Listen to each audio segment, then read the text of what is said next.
E aí, gente, beleza? Para quem não me conhece, eu acho que quem está assistindo esse vídeo, todo mundo me conhece. Meu nome é Ronald Apolinário, eu sou professor da Universidade Federal Rural do Rio de Janeiro, no curso de Educação do Campo, né, do Departamento de Educação do Campo, Movimentos Sociais e Diversidade. E nesse curso eu dou aula de historiografia. Né? Eu trabalho geralmente com questão historiográfica, ainda que normalmente eu faça pesquisas na área de religião. Né? Minha prática principal é estudo da religião, minha produção, a minha pós-graduação, todo o meu estudo eu fiz na área da religião, principalmente na área da sociologia e da história. Né?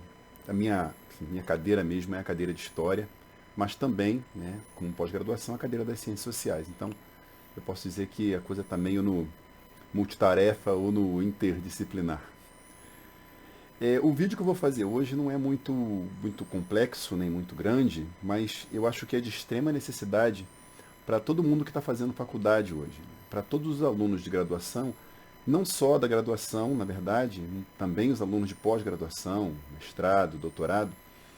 Ao longo desses anos que eu dou aula, eu venho notando que é uma coisa muito comum quando você pede um trabalho para um aluno, que esse trabalho não venha formatado no modelo que é o modelo obrigatório da academia, que é o modelo que nós conhecemos como formatação da BNT. Né? É o modelo básico que nós temos. O que é a BNT? É a Associação Brasileira de Normas Técnicas. Ela não faz só normas para a universidade, não. Ela faz normas para tudo.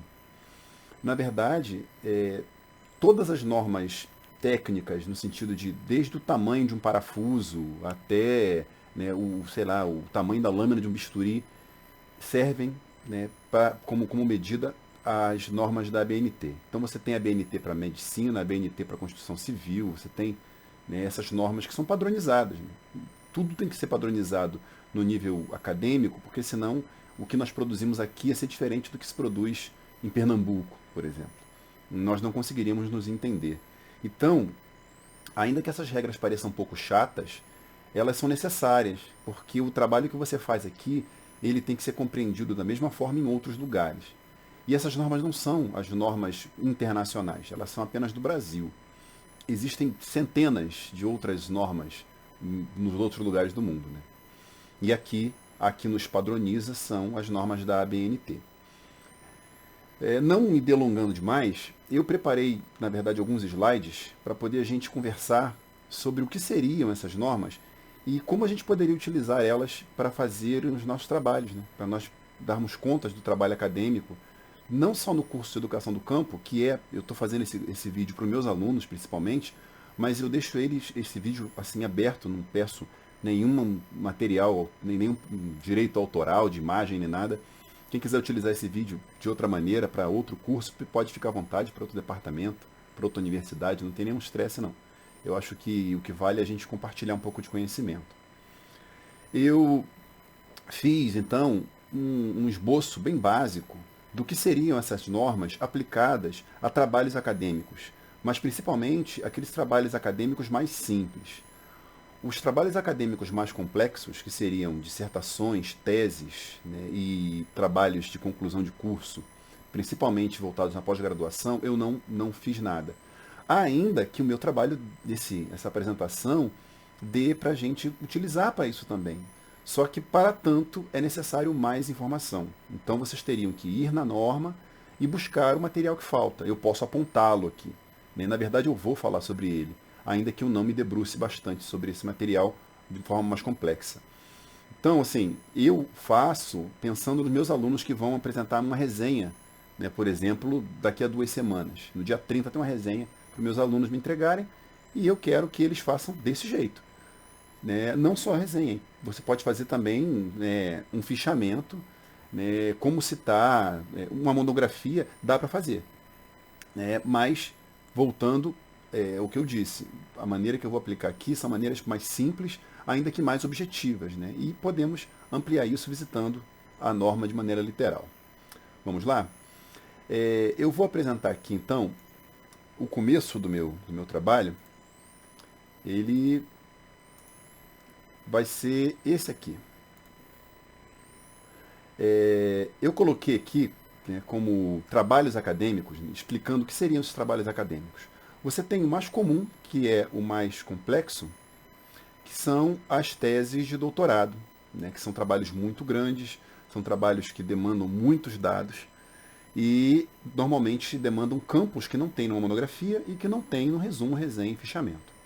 As dissertações de mestrado, os trabalhos de conclusão de curso, né, monografias, graduação, produção de pós-graduação lato sensu, MBA, todos esses campos que não são de mestrado e doutorado, né, mas sim conclusões de cursos de graduação ou outros tipos de cursos que também pegam a norma ABNT. E os trabalhos mais simples, que são resenhas, resumos e fichamentos. Muitos dos campos que tem aqui na tese, na dissertação e no TCC, eles não precisam aparecer nesses três últimos. E eu vou explicar isso ao longo do texto. Então, vamos então assim ao que seria o corpo inicial desses trabalhos. Primeiramente, como é que se faz a formatação desses trabalhos? Né? Como esses trabalhos se apresentam? Qual é o esqueleto disso? O que tem que ter num trabalho para ele ser considerado um trabalho acadêmico? Qual seria a divisão disso? Primeiro, o trabalho ele é composto por um corpo chamado elementos pré-textuais. Depois você tem o texto do trabalho propriamente dito. E, por fim, os elementos pós-textuais.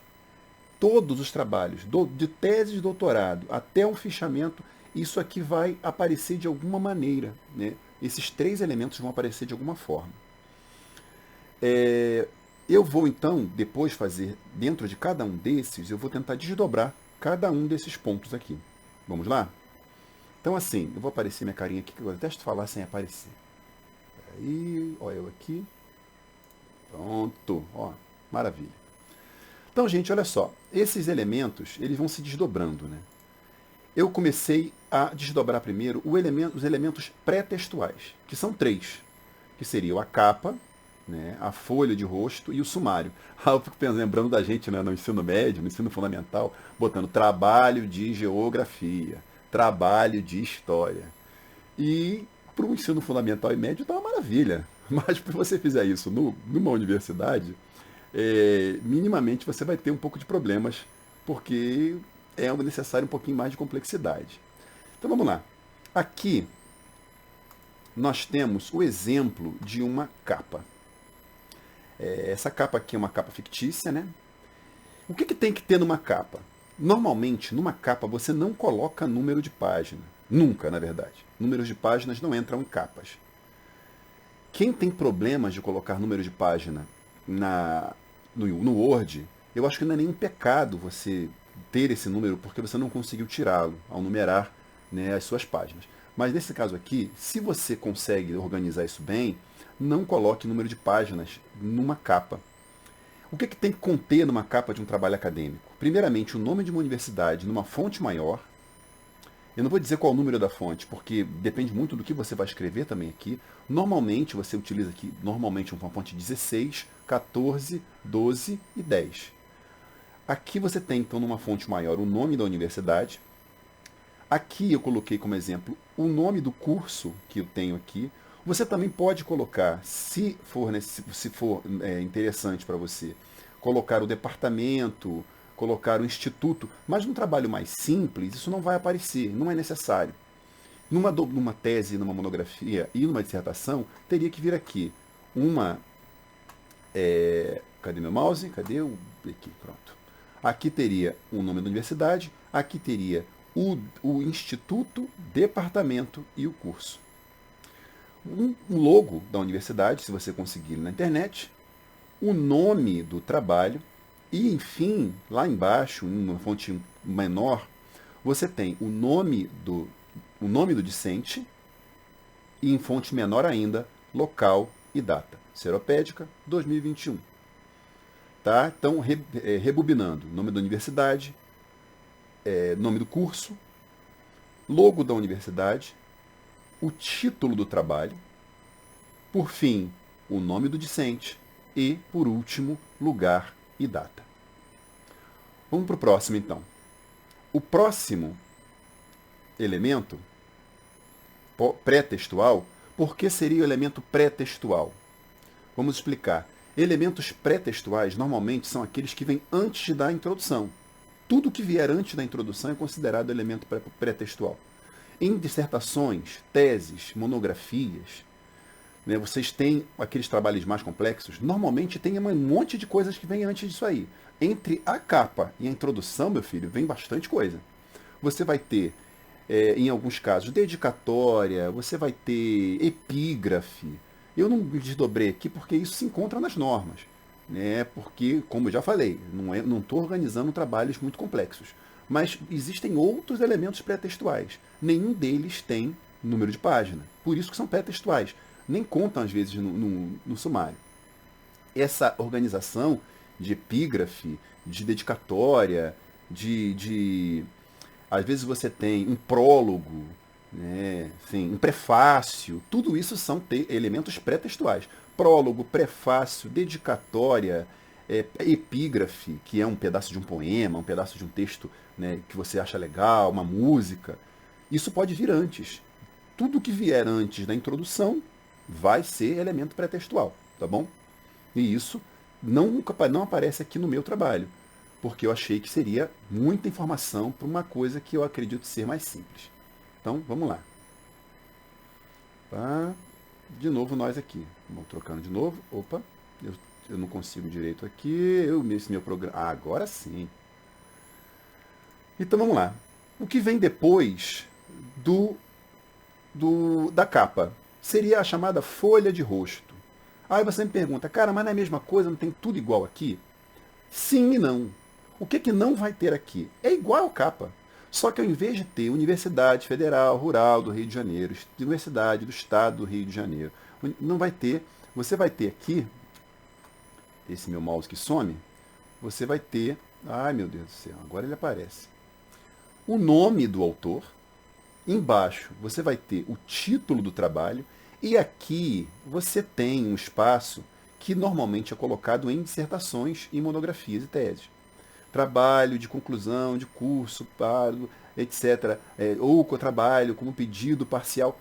Isso aqui também, para os trabalhos como resenha, resumo e fichamento, isso aqui não é necessário. Isso aqui explica que tipo de trabalho é esse. Se você quiser colocar, pode colocar resenha apresentada para a disciplina Narrativas Historiográficas 2. Ponto. Aqui embaixo está escrito orientador. Né? É o nome do orientador no caso de uma dissertação, tese ou monografia. Mas você pode colocar aqui docente da sua disciplina, se for o caso de uma resenha, se for o caso de um fichamento. Docente, Ronald Apolinário de Lira. Né? Ou, sei lá, outro professor, óbvio. Embaixo, o local e data novamente. Certo? A folha de rosto, ela é seguida do sumário. Qual a diferença do sumário para o índice? O sumário sempre vem antes. É engraçado que nos livros portugueses, o sumário ele não vem no começo, ele vem geralmente no final dos livros, nos livros editados em Portugal. Hoje está mudando um pouco, mas a norma deles é uma norma diferente. Nosso sumário vem no começo. Você vai ter então aqui... Ai, droga, esse mouse está me matando aqui, meu Deus do céu. Você vai ter então aqui... Desculpem aqui os erros, mas eu não vou editar esse vídeo não. Em tudo que você vai fazer no seu trabalho. Todas as divisões de capítulos, subcapítulos, sub-subcapítulos, sub-sub-subcapítulos. A norma técnica tem uma maneira correta de dizer isso aqui. Esse tem que ser em letra maiúscula, negrito. Esse em letra minúscula, negrito. Eu decidi não colocar isso aqui. Como eu falei, é uma questão de trabalhos mais simples. Se você procurar isso aqui, busque na internet a ABNT 6023, que essa norma de 2018 vai te dizer direitinho como vai ser passo a passo. Eu apenas estou apresentando que pelo menos você coloque, para um trabalho acadêmico, o que vai aparecer no seu trabalho.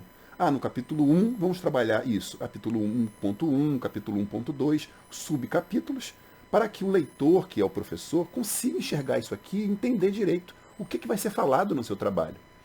O sumário, ele pode até mencionar aqui as páginas pré-textuais.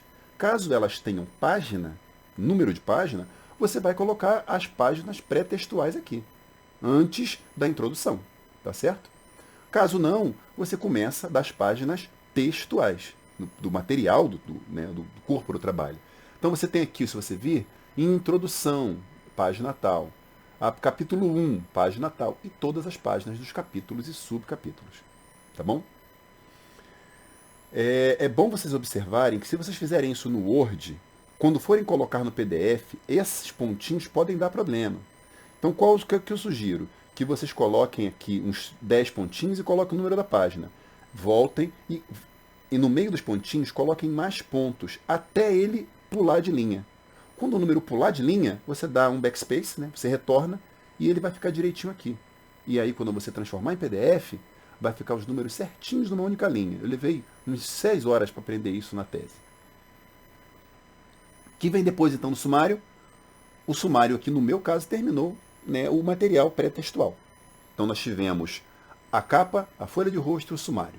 Vamos, então, para os 3 elementos do corpo do trabalho, que seriam a introdução, o corpo do trabalho propriamente dito e a conclusão. Esses 3 elementos são textuais, vai ter questões suas aí, né, a ser trabalhadas. Eu não trabalhei aqui nos slides a introdução, porque a introdução eu vou explicar para vocês. E assim como acontece com a conclusão. Muita gente não entende para que serve uma conclusão e uma introdução. Eu costumo dizer que a introdução é que nem um trailer de um filme. Você tem que colocar nele mais ou menos o que vai acontecer no seu trabalho. O presente trabalho se dedica ou se propõe a discutir os problemas da classe social dos catadores de lixo em São Paulo. E nele vamos pensar isso e aquilo a partir da visão de Max Weber. Você está dando mais ou menos a ideia de o que você vai dizer, quem vai aparecer no seu trabalho como teórico e quais são mais ou menos as abordagens que você vai ter. Isso normalmente leva a 1 ou 2 páginas num trabalho acadêmico simples. Possivelmente numa tese leve mais, bem mais. Mas numa monografia leva umas 2 páginas. Você vai apresentar, né, os seus pontos a serem trabalhados. Eles têm que estar todos aí, pelo menos apontados. E não vai ter nenhuma surpresa para o leitor do seu trabalho que no final ele descubra alguma coisa que você não falou. Então, atenção, fale sobre o que você vai dizer. Não precisa mergulhar em nada. Não precisa ficar discutindo teoria aí. Nem fazer um quadro teórico, não. Você vai falar apenas do que você vai dizer, como um trailer de um filme. Mas tem que estar tudo aí.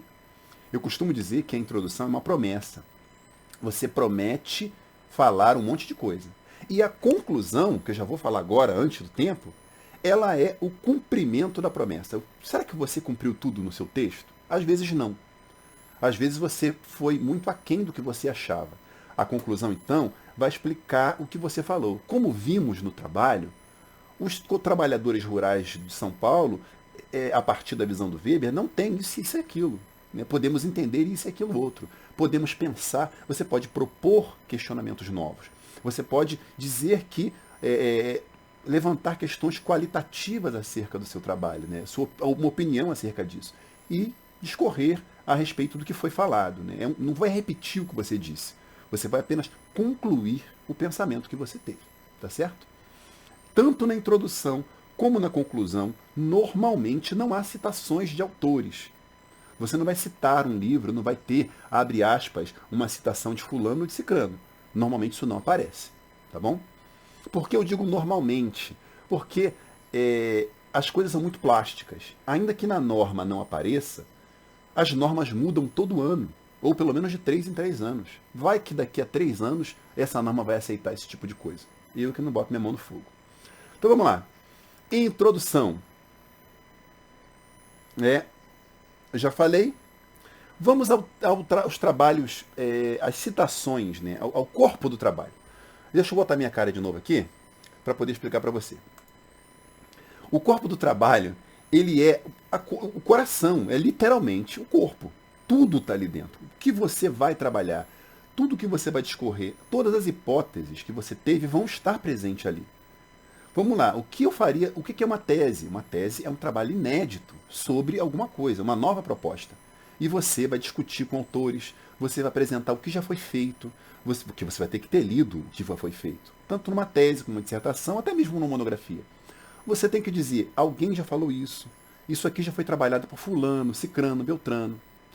Eu vou discutir esse trabalho a partir da visão do Weber, do Marx, do Durkheim, do Mark Bloch, não sei. Você vai dizer quem é o seu ponto de partida e você vai trabalhar com o seu objeto, seja em história, em ciências sociais, em antropologia, sociologia, você vai discorrer ali dentro.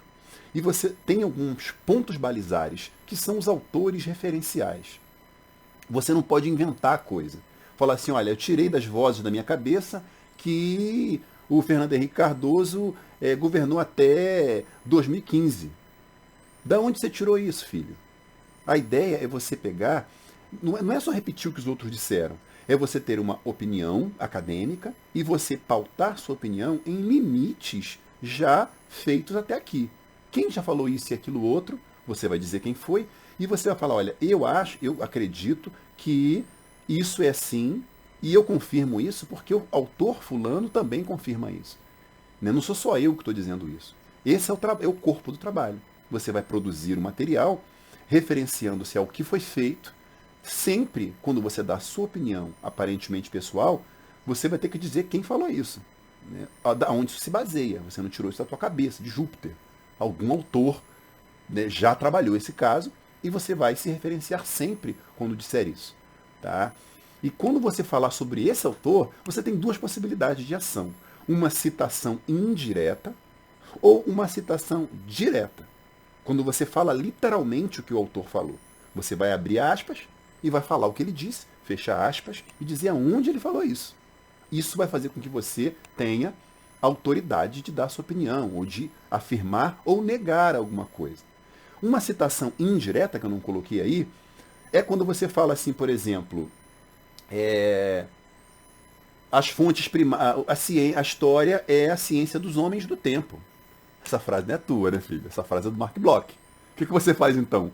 Se você não quiser citar aonde foi tirado isso, você coloca lá pelo menos que foi Mark Bloch que disse. Então você coloca Mark Bloch e pelo menos o livro aonde essa ideia está. Às vezes são ideias complexas, como a Durkheim fala sobre o fato social, porque para ele o fato social é importante. Eu posso abrir parênteses e colocar Durkheim, 1995, né, e não boto a página. Eu só citei que o Durkheim pensa assim. Quando eu falo dele de maneira ampla, eu não tenho que citar a página.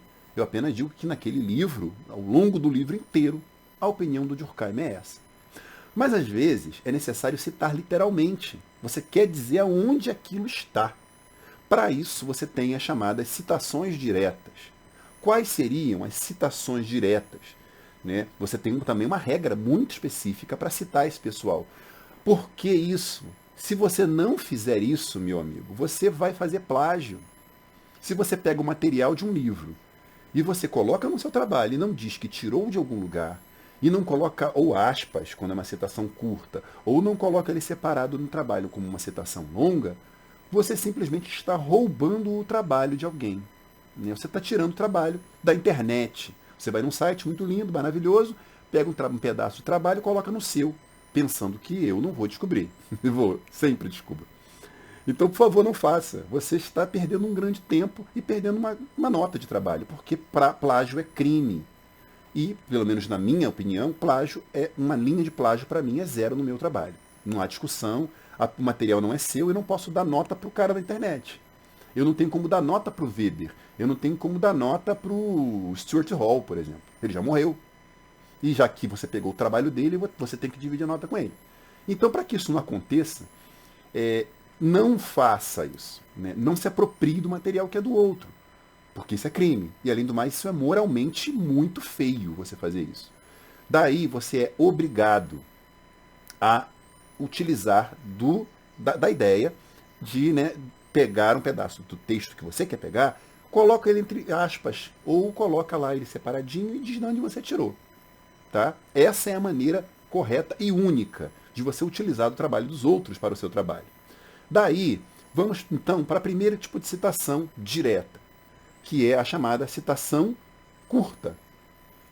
A citação curta, como eu coloquei aqui, como funciona? As citações curtas, você vai pegar, por exemplo, esse aqui é um pedaço do meu livro, tá? Jorge Júlio Costa dos Santos, Joca, veio do interior do estado de Belford Roxo, ainda criança. Esse texto é meu, vírgula. Então eu quero deixar bem mais claro como o Joca chegou. O que eu fiz? Abri aspas e botei vendeu bala nos trens. Eu não vi isso, quem viu foi outro autor. Foi ajudante de obras, pedreiro, cobrador e motorista de ônibus, lutador de luta livre e carroceiro. Eu botei esses colchetes aqui e aspas, e 3 pontos, né? Reticências, porque tinha mais texto. Eu não queria colocar o texto inteiro, então eu coloco o colchete, coloco esses 3 pontinhos, que são as reticências, e fecho. E fechei aspas. Por ser uma citação com menos de 3 linhas, até 3 linhas, eu coloco ela no meio do meu texto, tá vendo? Eu continuo aqui, ó. Posteriormente ganhou a confiança e tal. Então, depois que eu faço a citação, entre aspas, eu venho aqui, ó, e coloco aqui, ó. Peraí, desculpe. E coloco aqui, ó, porque o meu mouse está no canto e do vídeo está no outro. Alves, 2007, P47. Então, olha, Alves é o sobrenome do autor que eu estou usando. Vírgula, você coloca o último nome do autor, sempre apenas o último nome do autor, em caixa alta, em letra maiúscula. Vai ser seguida de vírgula, o ano, que é 2007, vírgula, P.47. Então, página não é PAG, não é PAG, não é PG. Página, a abreviação acadêmica é P. Botei a página, eu fecho parêntese. E o ponto do meu parágrafo termina aqui. Daí eu continuo meu livro. Posteriormente, ganho confiança e vai. Então, tá vendo? Dentro do texto do meu trabalho, uma parte de um trabalho que não é meu, entre aspas, porque é até 3 linhas, e o nome do autor entre parênteses, seguido de vírgula, seguido do ano, seguido de vírgula, página, P. Se fosse plural, seria PP, tá? 2 P's. E aqui seria página 47 a 49. Seria PP 47, tracinho 49. Tá? Um hífen. E continua o meu trabalho, certo? Essa é a chamada citação curta. Mas quando eu quero fazer uma citação maior, uma citação longa, mais texto, eu vou aqui. E sigo aqui. Até botei aqui, ó. Devia ter colocado esse negócio antes. Como se faz a citação, então? Autor em caixa alta, data e página. Aí eu boto o exemplo do meu nome, do minha tese e da página 25. Aí eu botei página é igual P. Páginas é igual PP. Vamos à citação longa. A citação longa é diferente. Porque, tá vendo? Ela tem muito mais texto. Aqui ela tem muito mais texto. Daí você vai, olha, isso aqui é um texto, é a continuação do texto do meu livro. Dizem que Zito os enfrentou, blá, blá, blá, blá, blá, nos anos 80. Aí eu quero botar isso literalmente. Eu quero citar quem? Eu quero citar o Barreto, né? Que é um dos autores que eu não me lembro, acho que é Antônio Barreto o nome desse autor. Eu não estou lembrado qual dos 2 Barretos eu uso aqui. Aí coloco Zito já conquistar a relativa ascensão, blá, blá, blá. Ele fala tudo aquilo que eu quero comprovar. Tá vendo? Aqui não entra aspas na citação longa. E ela tem um recuo, tá vendo aqui, de 3 tabulações. Você aperta o tab 3 vezes e ele vem para cá. E essa fonte, ela é menor do que a fonte do seu trabalho. Normalmente aqui é a fonte 10, enquanto o seu trabalho normalmente é fonte 12. Lembrando, trabalhos acadêmicos é fonte 12, Times New e justificada. Esse é o padrão dos trabalhos. Se não for Times, você pode colocar a fonte Arial, tá bom? E aqui foi.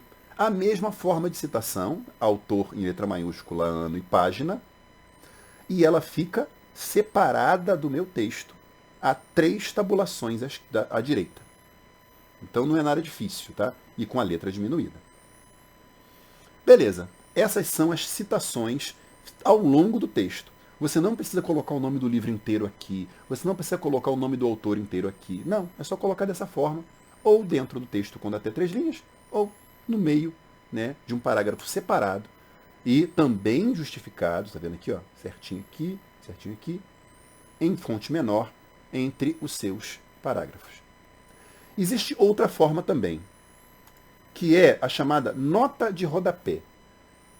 Ronald, para que serve esse diabo dessa nota de rodapé, que eu não sei qual a diferença de um para outro? Vamos lá, vamos ser sinceros. A academia, ela é bem complexa e complicada, que eu quero dizer com isso. Num trabalho de conclusão de curso, em qualquer trabalho acadêmico, seja de tese até um fichamento, se for o caso, fichamentos nem tanto, né? Mas até uma resenha, digamos assim, você tem aqui, quando você quer explicar alguma coisa, você simplesmente bota uma notinha de pé de rodapé aqui e explica o que você quer explicar com isso aqui. Por exemplo, o espaço diocesano como alguns dos poucos locais seguros para reclamação de urgências sociais. Eu queria explicar o que seria isso. Eu botei. Devemos lembrar que, mesmo nas comunidades eclesiais de base, não havia total garantia de que o aparelho foi opressor do Estado.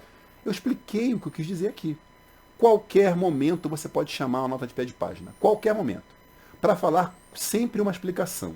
Ou, como no caso dessa daqui, que tem uma citação dentro, eu estou explicando que um autor fala alguma coisa. Aí eu citei aqui dentro uma coisinha. Tá vendo esse aqui? CF, confira em Assis 2008. Todos esses nomezinhos, confira, ibidem, idem, eu não vou trabalhar. Porque senão a gente vai ficar aqui 1h30 no mínimo. Tá bom? É só botar aqui uma notazinha de pé. No Word você pode fazer isso. Colocou aqui, vai aparecer aqui embaixo. E você completa. Mas tem alunos meus que simplesmente não sabem usar o Word. E não dá nenhum problema com isso. Ou o Word, o LibreOffice, ou outro editor de texto. Porque a gente sabe que nem todo mundo tem acesso à tecnologia.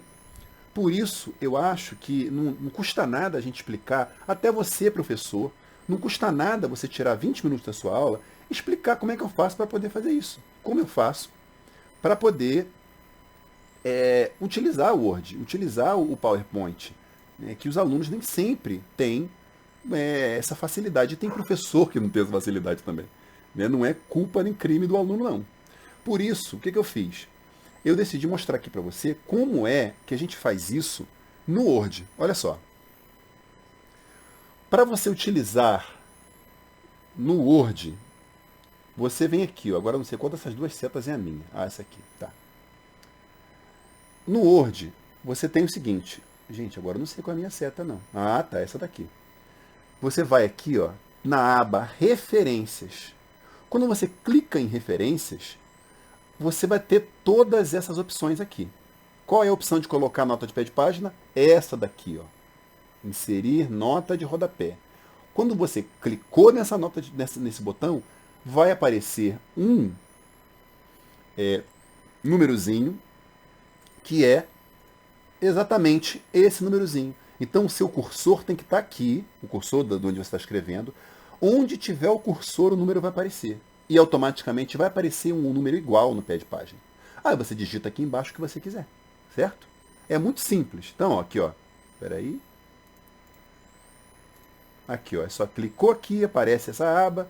Ao clicar aqui, o númerozinho vai aparecer no seu texto. Ele aparece no seu texto, né? Aqui, aqui, ele aqui.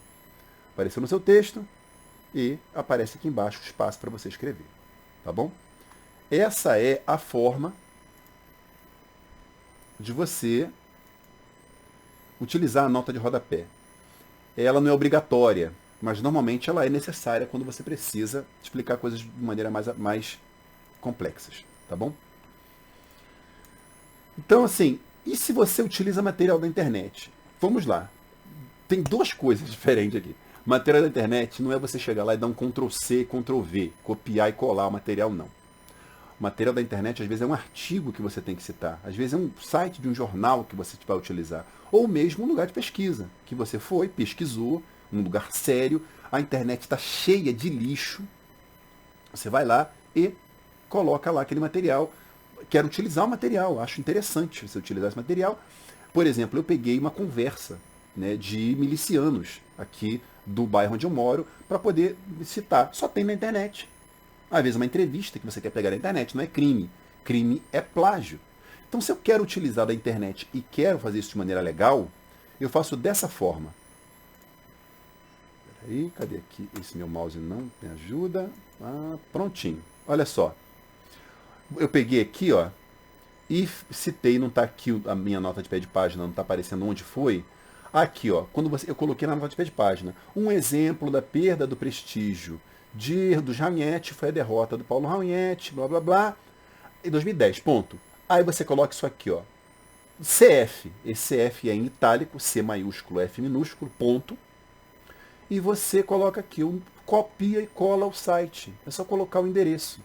Aí dá um espacinho e coloca. Não coloca nem vírgula nem ponto, porque não se pode estragar o link. Só dá um espaço. Sítio, que é a tradução de site, visitado, e aí você coloca na data. Em 10 de janeiro de 2014. Você coloca a sua data. Então é só colocar uma nota de pé de página, né, uma nota de rodapé. Nela, você pode apenas colocar o link que você visitou. Link do texto, link da referência, link da imagem. E você coloca o link e completa, que é obrigatório, sítio visitado em, e coloca a data. Aí o seu trabalho de coleta da internet foi legal, você não plagiou, tá bom? O que temos depois então aqui são as citações com citações. Às vezes você pega no trabalho citação de, sei lá, deixa eu pegar um autor aqui da minha frente, do Alberto de Costa e Silva, e ele vai citar o Shakespeare. Está lá no meio do livro dele uma citação do Shakespeare. Cara, que citação incrível. Eu não tenho nenhum livro do Shakespeare. Queria pegar essa citação do Shakespeare aqui e colocar no meu trabalho. Pode. Você vai lá, anota a citação do Shakespeare. Se ela for pequena, é igual a citação normal, vai estar dentro do teu texto. Se ela for grande, vai estar separado do seu texto, igual às outras citações.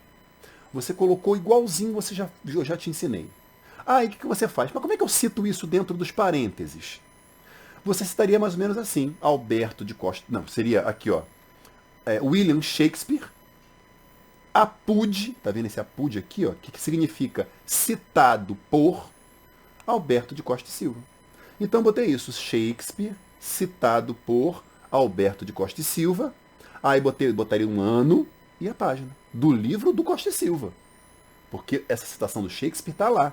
Você tem que dizer que pegou uma citação do Shakespeare, citada por Alberto de Costa e Silva em seu livro A Manilha e o Libambo, por exemplo. Aqui o meu exemplo aqui, ó. Eu falo sobre o Ivo Lisbopan, que cita, né, o Frei Beto. Então olha só, o Frei Beto falou o seguinte: assim como a AIDS toca ao cerne da vida, a falência do socialismo toca ao cerne na nossa utopia. Então foi o Frei Beto, né, citado por Marcelo Camurça, no ano de 2007, que é o ano do livro, na página 328. Esse livro do Camurça vai estar lá na minha referência no final do meu trabalho. Todas têm que estar. Tudo que você cita ao longo do teu trabalho, todos os autores e até a internet, tem que estar constando lá no final. Não pode sumir. Tudo tem que estar presente lá. Então, olha, Camurça 2007 é um livro que, né, é um livro dos, sei lá, pode ser um livro de artigos, pode ser, mas é um livro do Camurça. E ele aqui, ó, tá lá.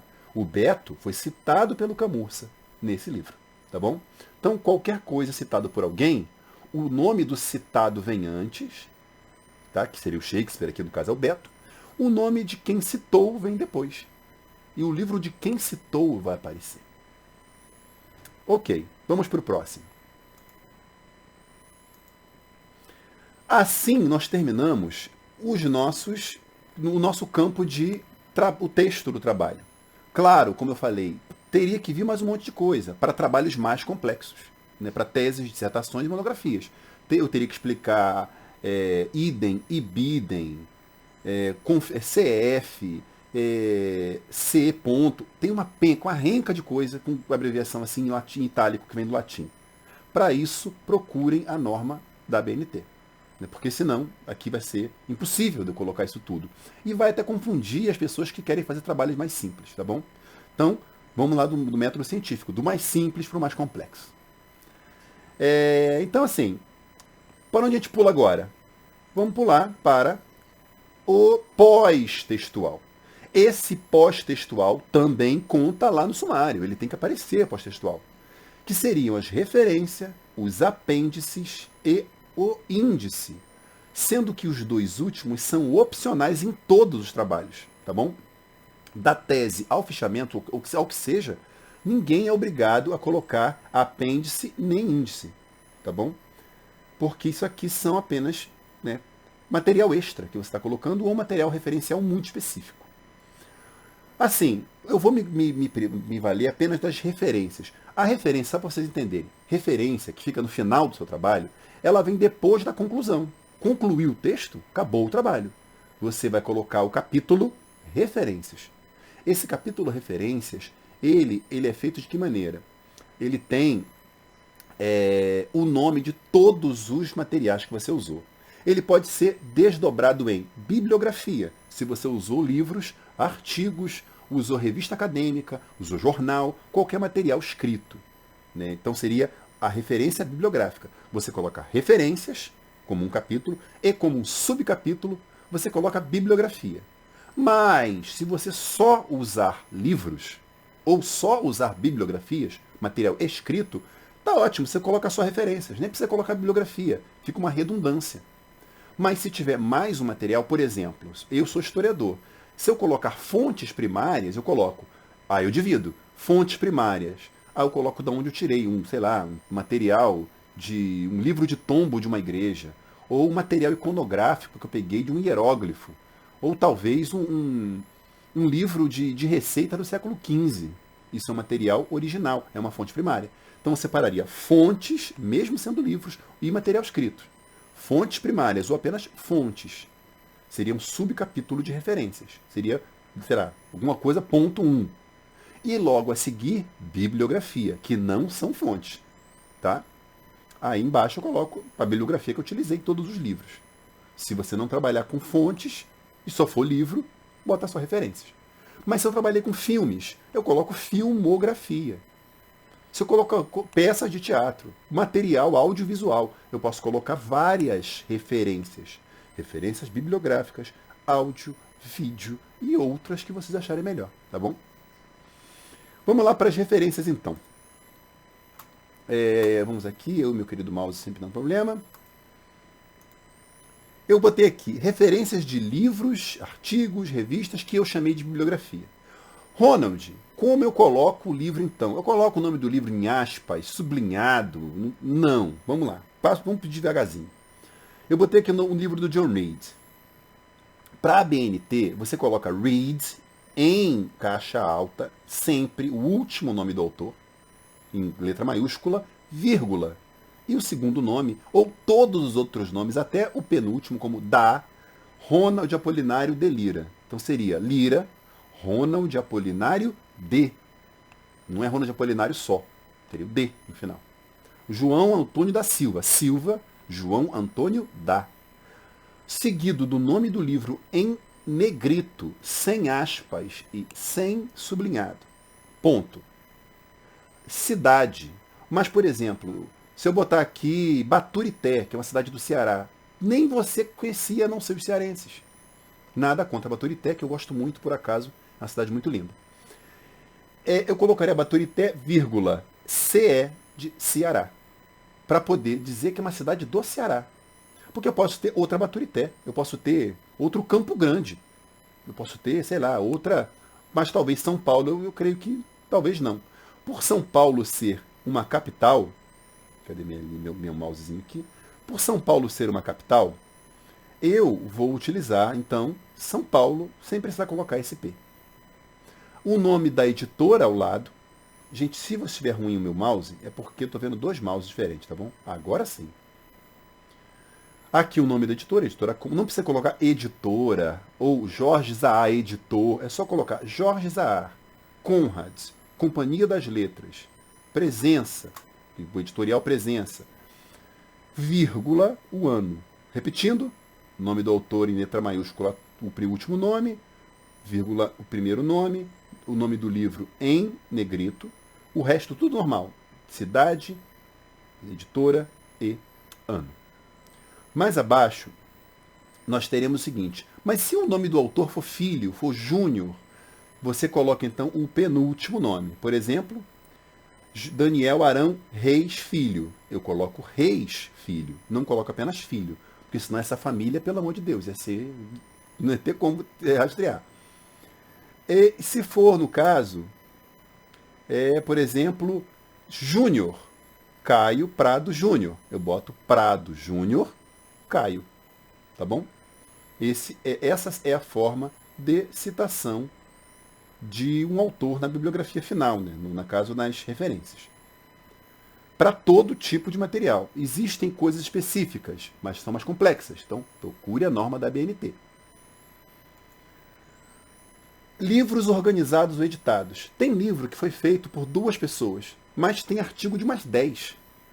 Eles são chamados, às vezes, de livros organizados por fulano ou cicrano ou editados por fulano e cicrano. Às vezes, esse fulano e esse cicrano não colocaram nenhum artigo no livro. Eles só organizaram artigos dos outros. Artigos de, sei lá, do Kant, do Hegel. Às vezes ele não vai colocar nada, vai só organizar um compêndio de artigos. E esses artigos, né, podem ser chamados de editados ou organizados, depende do caso. Quando o livro aparece organizado, como eu coloco então? Eu coloco o nome dos autores, eu boto o seguinte, ó, Faustino Teixeira. Então, ó, Teixeira, Faustino, né, ponto e vírgula, Menezes Renata, e coloco entre parênteses orgs, que seriam organizadores. Se fosse no singular, org, ponto. E faço igual eu fiz da outra vez que eu te falei. Tudo segue igual, o nome de título em negrito, nome de ponto, nome da cidade, 2 pontos, editora, vírgula, ano. E, se for o caso de eu querer colocar um dos artigos desse livro, em vez de colocar o livro todo, eu só usei um artigo, não usei o livro inteiro. Por exemplo, tem dentro do artigo do livro do Faustino Teixeira, que é o seguinte, ó, a teoria do trabalho religioso em Pierre Bourdieu. Da onde está esse artigo? Está no livro Sociologia da Religião, em Enfoques Teóricos. O que eu faço então? Eu coloco o nome do autor do artigo, que é o Pedro Ouro Ari de Oliveira, Pedro Ari Ribeiro de Oliveira. Coloco Oliveira por último, óbvio, Pedro A. Ribeiro D. Aqui eu posso, se o nome for muito nome, eu posso abreviar aqui. Ponto. Coloco o nome do artigo em letras normais, sem negrito, sem sublinhado, sem nada, entre aspas, o nome do artigo. E coloco aqui ó, a palavrinha in. Tá vendo aqui o in? Quer dizer no ou em. Aí depois do in, eu coloco normal. Exatamente, ó, Faustino Teixeira. Aqui, ó, tá aqui, vendo aqui, ó. Teixeira Faustino, ele editou esse livro. Em Sociologia da Religião, nada mudou, tá bom? O pulo do gato é que o artigo daqui vem antes, precedido de in. Desculpe, sucedido de in. Tá? E esse in quer dizer que ele está nesse livro aqui. Beleza. Somente uma coisa, gente, eu queria voltar lá atrás, porque eu esqueci de dizer um negocinho para vocês. Quando você tem... Peraí. Aí, cadê? Não, vamos botar então aqui, eu vou utilizar aqui também. Esse aqui, por exemplo. Esse livro aqui, do Calhoun e do Jürgens Maia, se ele tivesse 5 autores, eu colocaria apenas, no máximo, o nome de 2 autores. E colocaria a abreviação et al. É T, espaço, AL. Tá? Depois do nome aqui, ó, depois do nomezinho Mark, eu dava um espaço, sem vírgula, sem nada, e coloco et al. É que nem coisa et al. Et, espaço, al. É T-A-L. Esse ET-AL vai vir depois daqui. Caso haja mais de 3 autores, até 2, você põe o nome dos 2, tá bom? Cadê meu mousezinho? Some sempre. Aqui, e se faltar o nome do, sei lá, se faltar data, se faltar editora, se faltar local, se faltar o local, você coloca S.L, sem local. 2 pontos, editora e ano, normal. Mas se faltar editora, você coloca SN. Nova York, eu não sei editora. No meu trabalho não mostra, não estou vendo, não encontrei. Eu coloco então o SN, depois o ano. Mas se faltar o ano, você coloca SD, tá bom? SL, SN e SD. Sem local, sem editora e sem ano. Por fim, eu acho que já é suficiente, né? Acho que já está mais do que isso. Falei pra caramba. Esse vídeo é longo, mas vale a pena você ter ele à mão né, para poder explicar um pouco desse material, que eu fiz um material escrito para meus alunos, e eles vão ficar muito felizes, porque eu estou explicando isso para eles em vídeo. Né? Mesmo que o ler vai ser mais fácil, mais rápido, o vídeo ajuda a entender um pouco melhor.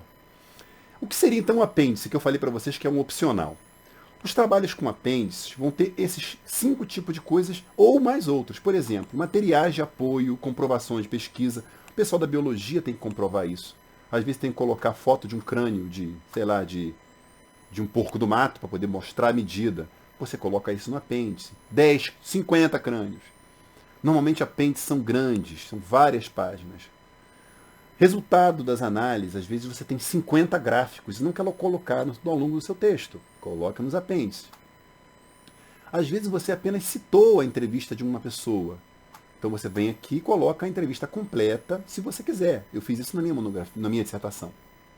Ou quer colocar arquivos de mídia, um monte de fotos que você não queria colocar ao longo do seu trabalho.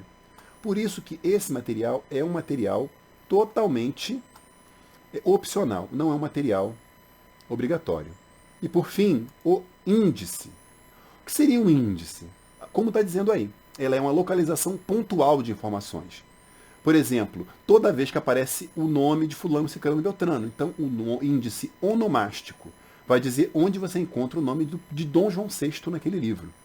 E vai lá, Dom João VI, está lá, Maria Joaquina, está lá, Antônio Carlos. Você vai encontrar o número da página do lado. Por isso que ele não é um sumário. Ele é apenas um referencial a posteriori. Você encontra ele no fim. Porque ali você vai ter toda a cronologia específica, pontual, aonde encontrar aquele nome, aquela data, aquele lugar, aquele ocorrido. Tem centenas de formas diferentes de fazer índice, cada uma de acordo com o seu modelo de trabalho. Então, gente, eu sei que o vídeo foi longo, quase 1 hora de vídeo, cara. Falei demais. Mas eu sei, tenho certeza que isso vai ser de utilidade para vocês. Tá bom? Espero que vocês utilizem isso. E caso vocês tenham dúvidas, procurem na internet pelo material que é chamado de ABNT NBR 6022 ou ABNT NBR 6023. A 6023 para nós é mais específica, é muito mais útil, porque ela trabalha essa coisa de conferir, ibidem, tudo está mastigadíssimo. Enquanto a outra é uma maneira mais formal, capa, aquilo que eu trabalhei no começo do vídeo, entendeu? Dessa forma você vai ter uma maneira mais, assim, pormenorizada, o que você precisa. Porque não dá para trabalhar, se deu 50 e poucos minutos nesse vídeo, imagina se eu coloco o resto. Tá bom? Infelizmente, a ABNT é paga. Você tem que comprar as normas. Mas tem alguns anjos da guarda, eu não estou aqui estimulando pirataria, mas eu estou apenas dizendo que existe na internet, é que certamente existe material solto por aí. Não sei onde, não sei como, não sei porquê, e não vou estimular ninguém a piratear. Mas tem gente que compra e disponibiliza. Então, existe esse material disponibilizado na internet? Existe. Ele é legal? Não é legal. Mas que ele está lá, ele está lá. Não serei eu que farei vocês procurarem material ilegal, material de plágio. Só apenas me sinto na obrigação de dizer que esse material existe. Que ele existe, ele existe. Mas se você quiser, você pode comprar esse material da Associação Brasileira de Normas Técnicas. Tá certo? Um abraço a todos, sempre um prazer vê-los e tê-los. Bye, bye.